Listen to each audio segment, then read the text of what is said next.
നമസ്കാരം. ഇന്ന് പറയാൻ പോകുന്നത് സ്പോർട്സിനെ കുറിച്ചല്ല. ഒരു വ്യത്യസ്തമായൊരു ടോപ്പിക്കാണ് ഇന്ന് അവതരിപ്പിക്കാൻ പോകുന്നത്. നമ്മൾ പല ആളുകളും, എന്നെ ഫോളോ ചെയ്യുന്ന ഒരുപാട് പേര് സെയിൽസ് ഫീൽഡിൽ വർക്ക് ചെയ്യുന്നുണ്ടായിരിക്കും. സെയിൽസ് ആൻഡ് മാർക്കറ്റിംഗ് ഫീൽഡിൽ വർക്ക് ചെയ്യുന്ന ഒരുപാട് പേരുണ്ടായിരിക്കും. അവർക്ക് വേണ്ടിയിട്ടുള്ള ചെറിയൊരു ടിപ്പ് പലർക്കും അറിയുന്നത് തന്നെ ആയിരിക്കും. എങ്കിൽ പോലും അവർക്കുള്ള ചെറിയൊരു മാനേജ്മെന്റ് ടിപ്പ് പറഞ്ഞുതരാം. നമ്മൾ ഒരു പ്രൊഡക്റ്റ് സെയിൽ ചെയ്യുമ്പോൾ അറിഞ്ഞിരിക്കേണ്ട 3 പോയിന്റ്സ് ഉണ്ട്. അതിൽ ആ ഒരു പർട്ടിക്കുലർ തിങ്, ഒരു പ്രൊഡക്റ്റിനെ കുറിച്ച് നമ്മൾ അറിഞ്ഞിരിക്കേണ്ട അല്ലെങ്കിൽ മാർക്കറ്റിനെ കുറിച്ച് അറിഞ്ഞിരിക്കേണ്ട ഒരു 3 പോയിന്റ്സ് ഞാൻ പറഞ്ഞുതരാം. ആദ്യത്തെ ഒരു പോയിന്റ് ആണ് from where the sales is coming. അതായത് നമ്മുടെ കസ്റ്റമേഴ്സിന്റെ കയ്യിൽ നിന്ന് എവിടുന്നാണ്, ഏത് ടൈപ്പ് കസ്റ്റമേഴ്സിൽ നിന്നാണ് സെയിൽ വരുന്നത്, നമുക്ക് സെയിൽ കിട്ടുന്നത് എന്നുള്ളത്. അത് ഒരു പക്ഷേ ഒരു പ്രത്യേക സെഗ്മെന്റിൽ നിന്നായിരിക്കാം. ഇപ്പോൾ ഫാർമയിലൊക്കെ ആണെങ്കിൽ ഇപ്പോൾ ഗൈനക്കോളജി സെഗ്മെന്റിൽ നിന്ന് വരുന്ന സെയിൽസ്, അല്ലെങ്കിൽ പീഡിയാട്രി സെഗ്മെന്റിൽ നിന്ന് വരുന്ന സെയിൽസ്, അങ്ങനെയൊക്കെ ഉണ്ടായിരിക്കാം. അല്ലെങ്കിൽ ഓങ്കോളജിയിൽ നിന്ന് വരുന്ന സെയിൽസ്. പിന്നെ പർട്ടിക്കുലർ മാർക്കറ്റിൽ നിന്ന് വരുന്ന സെയിൽസ്. ഇപ്പോൾ ചില സാധനങ്ങൾ ചില പർട്ടിക്കുലർ മാർക്കറ്റിൽ വളരെ നല്ല രീതിയിൽ ചിലവാകും. അപ്പോൾ ആ മാർക്കറ്റ് എങ്ങനെ കണ്ടെത്തണം എന്നുള്ളതാണ് അതിൽ പ്രധാന പോയിന്റ്. പിന്നെ ഇപ്പോൾ ഏതെങ്കിലും ഒരു പർട്ടിക്കുലർ മാർക്കറ്റിൽ പ്രത്യേക സാധനം ചിലവാകും. ഇപ്പോൾ ഫാർമയിലൊക്കെ വർക്ക് ചെയ്യുകയാണെങ്കിൽ ഒരു പ്രത്യേക മാർക്കറ്റിൽ ഇന്ന സ്ഥലത്ത്, ഇപ്പോൾ കോഴിക്കോടാണെങ്കിൽ കോഴിക്കോട് മാർക്കറ്റിൽ മാത്രമായിട്ട് സെയിലാവുന്ന എന്താ പറയുക ചില സാധനങ്ങൾ ഉണ്ടാവും.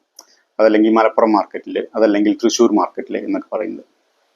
പിന്നെ വേറൊന്ന്, മൂന്നാമത്തത് ഏത് ടൈപ്പ് കസ്റ്റമേഴ്സിൽ നിന്നാണ് അത് വരുന്നത് എന്നുള്ളത്.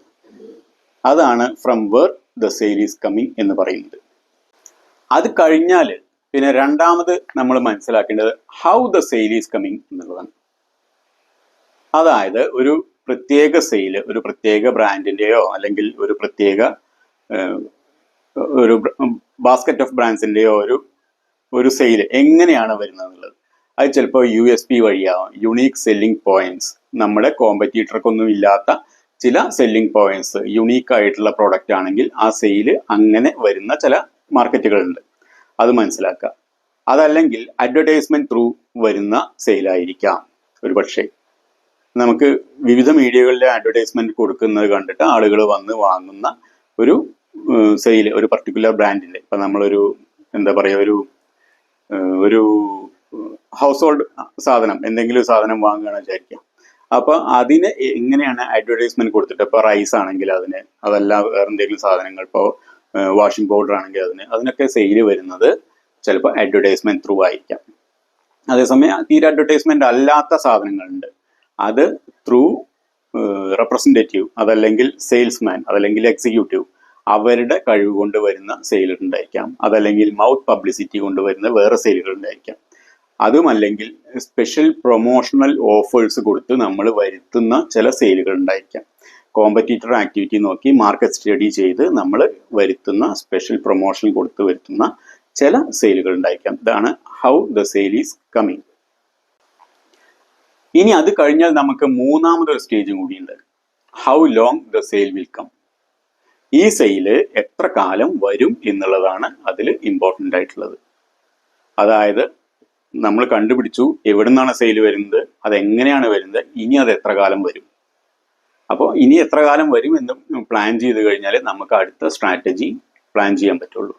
ഈ എത്ര കാലം വരും എന്നതനുസരിച്ച് ആ കസ്റ്റമറെ ഹോൾഡ് ചെയ്യുന്നതിനുള്ള, കസ്റ്റമറെ റിറ്റെയിൻ ചെയ്യുന്നതിനുള്ള സ്ട്രാറ്റജികൾ അത് ചെയ്യുന്നതിന് കൂടെ, അതിന്റെ ഫോളോ അപ്സ് എടുക്കുന്നതിന് കൂടെ തന്നെ ഇമ്പോർട്ടൻ്റ് ആണ് ആഡ് ഓൺ കസ്റ്റമേഴ്സ്, പുതിയ കസ്റ്റമേഴ്സിനെ ആഡ് ചെയ്യുന്നത് എന്നുള്ളത്. സെയിൽസ് ഇൻക്രീസ് ചെയ്യാനോ അതല്ലെങ്കിൽ നഷ്ടപ്പെടാവുന്ന സെയിലിനെ മെയിൻറ്റെയിൻ ചെയ്ത് മാനേജ് ചെയ്യുന്നതിനോ വേണ്ടിയിട്ടാണ് how long the sale will come എന്ന് നോക്കുക. അപ്പോൾ അങ്ങനെയാണെങ്കിൽ നമുക്ക് തടിക്ക് വലിയ കുഴപ്പമില്ലാത്ത വിധത്തിൽ സെയിൽസ് മീറ്റിംഗ്സിൽ എണീറ്റ് നിൽക്കാൻ, സുഖമായിട്ട് ക്ലാപ്പ് കിട്ടാനും പറ്റും.